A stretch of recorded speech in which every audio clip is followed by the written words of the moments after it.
All right, welcome to episode 1 of Let's Get Real podcast. I'm your host, David Heekin, owner of Landmark Title, and today I'm very fortunate to have my good friend Mario Gonzalez, who is the broker owner of Navy to Navy Homes and the 2025 Northeast Florida Association of Realtor President.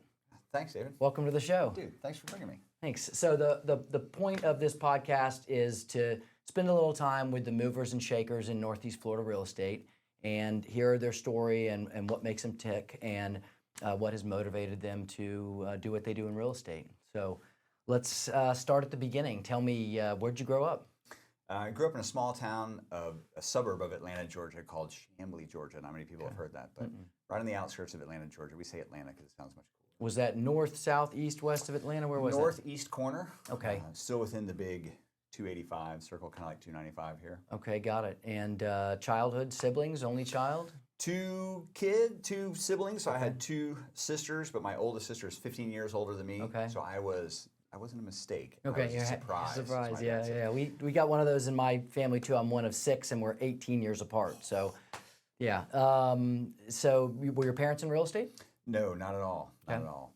So, I joined the Navy when I was 17 years old. Had Okay. a bit of a bumpy or rocky childhood. Okay, yeah. Grew up as a poor Mexican child. Yeah. We'll call it that. Yeah. And then my father was from Mexico City. My mom was from South Carolina. Okay. And I joined the Navy at 17. Let's see if I can't get out of here. No one in my family had ever gone to college or anything like that. What was what led you to do that? I mean, did you know as a young child that you wanted to do the Navy? Not really. I had a teacher that poured into me. Okay. And at an early age, he said, you could go to one of the service academies. I'm like, what's that? Right. And he's like, hey, they would pay for you. If you go in the military, Yeah. they'd pay for your college. I'm like, whatever. I tried. It didn't really work out at the beginning. It took me 7 years, but I eventually got there. To the Naval Academy, correct? Yeah, it took me 7 years to get What there. year did you graduate? 1996. 96. Okay. And did you were a naval aviator? Was. Right. And what led you to choose that besides the movie Top Gun? It was the movie Top Yeah, Gun. I mean, come on, man. Everybody had that movie, Yeah. right, at that time. So it was a kid of the 80s Yeah. and saw Top Gun. I was like, oh, that's really cool. And actually, my brother-in-law, so that older sister, he took me flying in a helicopter. Like the first time I went to see the beach, I was 12 years old. And Okay. And I was like, this is like the coolest thing ever. Yeah. So I wanted to fly. And and choppers versus jets, just kind of. So really wanted the jets, and when I went through the whole pipeline. So did everybody, right? Exactly. So everybody. That's the problem. Yeah, and they were actually crashing the jet trainer. So Ooh. at the time, they had to kind of put a pause and like, hey, Wow. what do you want to do? And they said I could either fly P3s or helicopters. Get this stick and this stick, and we'll make it go like that. And so. Yeah, I've done the simulators out at NAS Mayport. It's pretty Oh, cool. cool. Pretty Yeah, cool stuff. They're awesome. So where was your first station? My first station before I became a pilot was down in Orlando, Florida. Okay. After becoming a pilot, Pensacola is where all our training is, Pensacola, and yeah. then it was here at Mayport. So I've been in and out of Mayport several times. Okay, so really just those two, huh? Pensacola and here? Do you have Yep. any deployments or anything? Oh yeah, a bunch of deployments. Yeah, So, and again, that was the majority of my career. Actually, if I took the majority of my deployed career in the helicopter community, we actually ended up chasing drug runners for a long time. Kind of made a name for ourselves down in the Eastern Pacific, Okay. chasing and catching drug runners. Okay. And they just kept sending me back, like, go do that again. Do it that again. Go do that again. What was your favorite place that you visited? I can't say that on camera. No, I'm kidding. There's some great places. Some places actually in the Mediterranean were awesome. Yeah. And then a lot of places in South America were awesome too. So the food was just crazy. So you started you graduated in 96, and then tell me about your transition to real estate. What made, as a lot of service people, right? Sure. They're looking for a second career. What made you choose real estate? So long story, I'll try and truncate it as much as possible. When I was stationed here the first time, one of the best things that was ever given to me, piece of advice, someone said early on in my Navy career, buy a home as soon as you can. And I really didn't pay attention to that. I'm like, well, the Navy's giving me a housing allowance. Why would I waste that, Yeah. So once I bought a home, my middle daughter got sick right about the same time we were being transferred. What that means in the military doesn't like, hey, where do you want to go and when do you want to go? You kind of get a choice, and then they tell you when to go. Right. So when it was time for me to go, I couldn't sell my home. We didn't have enough equity in it. So I rented my home. It was a bit of a tragedy. I went with a large company, didn't know anything about it. And then went to Maryland, and then when I was there, I had to learn about, okay, how do I take this over and really learn this process? So I learned the property management process from far away ended up doing it myself. And then once I did it myself, I kind of got this passion for helping other people in real estate. Yeah.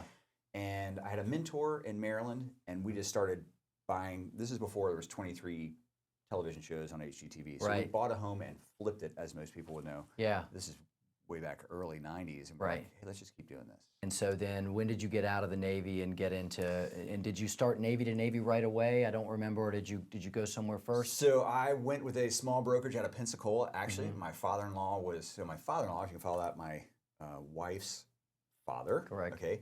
He was in real estate. So my parents weren't nice. in real estate, but hers were. So Okay. once I kind of got the hang of this, I'm like, hey, this is kind of cool. Yeah. Got my real estate license knowing I could save some money on these flips. Right. Hung my license with him in Pensacola. Right. And right before the market crashed, he predicted it. He started seeing things happen, and he was like, wait. If the mortgage industry collapses, these are his words, if the mortgage industry collapses, we're going to see like short sales and foreclosures like we have never seen. And that's what happened. So he told me then, he inspired me, he said, you need to really, his words were, pray about opening a property management division for our company. I'm like, you're crazy. He's like, no, military people will need the help. They won't have equity. Right. He said people will try and take advantage of them, and they have to move. He said, you're the right guy. You're as honest as the day is long. Think about it. So what year did you start Navy to Navy Homes? 2009 is when I got 2009. Okay, here in Jacksonville, right? And you started doing property management right away? We did. Yeah. And what % of your homes? How many do you have right now that you're managing? About 700. That's a good number. Keeps me up at night. It's a good clip. About what % of those are military? About 65%. Okay. Yeah. A lot of our word of mouth. We just take good care of the owners, and they say, hey, hire these guys. Right. And tell me what it's like to work with family, because I know you've got Bailey with you. And yeah. So everybody says, oh, I never work with family, never mix. Yeah. It works well for us, and honestly, I think our team at Navy to Navy, it feels like a family. I mean, I treat everybody like a It does. family comes first. You have a great culture. Well, thanks, man. And I feel like that when I walk in there. You can tell it's a real family environment. Thanks, man. No, it works well. And we have, different members of different people's family that have come and joined us. So, Bailey's mother-in-law works in there as well. So I'm like, okay, Her sure. husband Michael, yeah. Yeah. And your family practices what they preach, because your daughter, we just did her closing. You mentioned your best advice you ever got was your middle daughter, buy a house as fast as you can. And she's as nervous as can be. She's like, she did great, and that was a great. It's going to be a good piece of property for her. Well, yeah, it will be. Yeah. What's your most memorable transaction? Do you have one that stands out? And it can be memorable because it was crazy or because you really helped somebody. It's probably the most memorable one where I helped someone. Again, I'll shorten this story. I had my phone just rang on a Friday afternoon, my personal cell phone. It was a veteran, and he asked me if I would buy his property. How'd you get my phone number? And so we just talked briefly. And I said, yeah, I'll buy your property. Let me come take a look at it. Went the next day. He had just kind of fired a real estate agent that couldn't sell his home. And I walked in, I'm like, oh my gosh, this guy's got like $50,000 worth of equity. I'm like, I can't buy this property. So I just looked at him and I said, look, I would love to buy this property, but I could sell it for you and you keep that equity. Right. And he was like scratching his head, like, why would you do that? And we had a great relationship. Yeah. And when I sold that, and he told me that he was going to, take care of his mom. Yeah. To stand there and look at that check that he got $50,000 when he would have gotten nothing it's a pretty special moment actually for me. Yeah, and you and I did a lot of short sales back in the day. We did. And same thing, a lot of military, a lot of PCS, permanent change of station, short sales, and helping people get out of a bad situation. And so you got a big heart. Speaking of that, tell me about Homes for Heroes. When did you start doing that? And tell people a little bit about that program. Yeah, so Homes for Heroes it's basically a nationwide referral network where you give a portion of your commission, about 25% of your commission, directly to the hero. Military, veteran, first responder, teacher, medical field worker, so anybody in there. Which kind of is in line with a lot of the things you've seen come out of Florida, some of the grant programs the last couple of years. But this is but they're getting 25%. This was before it was cool, though. Exactly. Yeah. Exactly. So they reached out to me a long time ago when they heard that I was always giving back to the military community. So they reached out to me and I was like, who are you guys? And I didn't know them. And then after getting to know them, actually, CC Underwood, to drop a name, she actually called me and said, hey, I'm linking up with this company. You might want to think about them. And I was familiar with them, but I didn't know anybody that done any business with them. And she started, and they called again, and I said, I think so. So it's been a long time. I don't remember exactly when, but we've been we've But been you've number one given in that. back how much? Hundreds of thousands of dollars, Just right? over $3 million. $3 million. Over $3 million. That's incredible. That's the whole team. It's not me. No, Yeah, but it's the whole team. that's just absolutely incredible. So you mentioned Cece. She's fantastic. But who have been some of your mentors in Northeast Florida real estate? There's been a lot of them. So if I started off with the real estate, let me start with the property management side. There was a guy named Mike Hodges that took me under his wing early on and said, "Here, learn. I'll teach you everything." Right. He didn't ask for anything. Yeah. He just did. He still owns Green River Property Management. Okay. And he's over in Fleming Island. Great guy. And Well, that you was- really need that in property management. Oh yeah. You'll get slaughtered if you don't know what you're doing. Absolutely. And then on the real estate sales, there was actually a guy named Philip Scarborough who we made Yeah. a friendship. He's still my best friends. We made a quick bond early on, and he started teaching me the things in the sales side. So again, there's been many along the way. Yeah. And And at what point in your real estate career did you decide that you wanted to get involved in the Northeast Florida Association of Realtors? What brought you to that? Tell me about that journey, how you got to be president. I don't know that I ever decided. I But you were voluntold? There you go. Early on in my career, I knew that I didn't know what I didn't know, but I knew I didn't know a lot. Does that make sense? So I went over there and just started asking questions. And the education director said, "Look, you can sign up for all these classes and spend all this money." And at the time, I was still learning. I didn't have any money. And she said, "Or you can basically monitor these classes. You'll get all the material, you get all the education, but you don't have to pay for the class." I said, "Say that again?" Yeah, right. And so I started monitoring all these classes.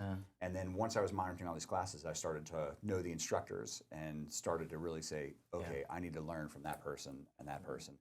And I also, same thing, like maybe not so much from that person. And a lot of the instructors were real estate agents, right? Absolutely. Brokers and whatnot. Yeah. Yeah. And then you had some people that, they were just kind of, I say famous around the state of Florida who had really had some clout and had done tons of business, and to glean from them was just like crazy. Yeah. And I'm like, well, this is I tell new real estate agents all the time, I'm like, if you don't have anything going on, and most of you don't when you're just starting out, go do as much education as you can. And that's our what it was. training room constantly has stuff going on, and NEFAR has stuff going on, and so that's good. President, tell me, what are some of the initiatives you want to accomplish this year? So the initiative, I'd say our vision, if you will, or the three pillars, I say, forward, together, and service. So forward, we can't look back. There's still a lot of people that are upset about what happened in 2024. Right. No leader ever has ever changed the past, so we're Right. not going to be able to change the past.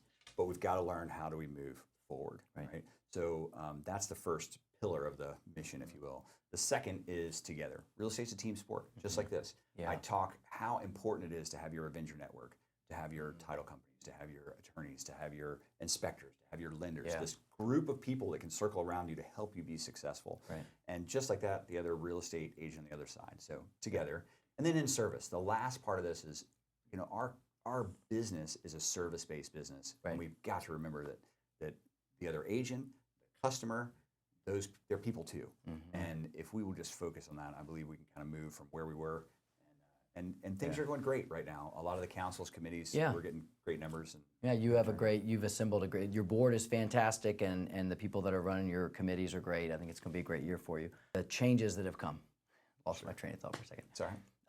Massive amount of changes that have come out of nowhere, right? You've got the settlement, you've got the moving away from the NEFAR contract to the FAR bar, all those forms changes. I think it's gone pretty well. We had the fortune of educating about 2,000 agents over the course of about an 8-month period to get them ready for that. And there were some that were afraid, but most of them embraced it, because that's really all you can do. And together, your second pillar, right? We're in it together. We got to figure it all out together. But there's been a lot thrown at real estate agents for sure. I saw a statistic the other day that the number of full-time agents is down from a high of like 520,000 in 2021 to under 400,000 now. So that shows you how many full-time agents have said, this is not for me. That's not the part-time that do 1 or 2 deals a year. That's full-time people that take it seriously. That's a huge drop, and I know mortgage lending has seen a huge drop as well. Have you felt that? Have you seen that around here? Well, I don't know the specific full-time numbers, but I can give you our overall numbers.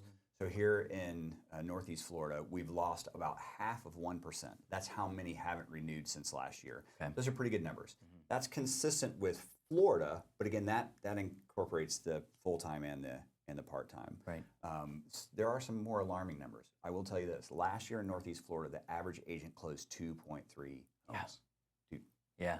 I mean, agent can't survive on that. No, but that includes the part-time agents, does. right? It I mean, I does. wonder what it really is for the full-time that take it seriously. I don't know if they, do you know if they track that statistic? That would be an interesting one to see. I don't know that they do, but we track all sorts of things like Yeah. that. You know, you look in there and you say, hey, you know, I mean, you can see who's doing the business. Yeah, yeah. Talking about artificial intelligence. Artificial intelligence. I mean, what do you see happening there? Sure. Is this artificial intelligence?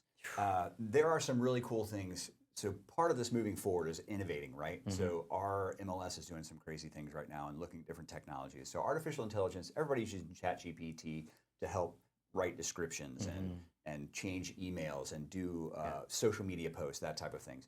Where it is already here but not fully integrated is you can upload photos and artificial intelligence can look through there and say, this is how big the room is, these are the appliances, this is and there is an MLS that is actually going to roll this out. It's a very expensive product right now, but you will upload the photos and it will write the description and fill in all the fields for you. It's pretty wild. Like yeah, that. I know some agents that are really using it to a very, very high level, and then I know other agents who are still not using it at all.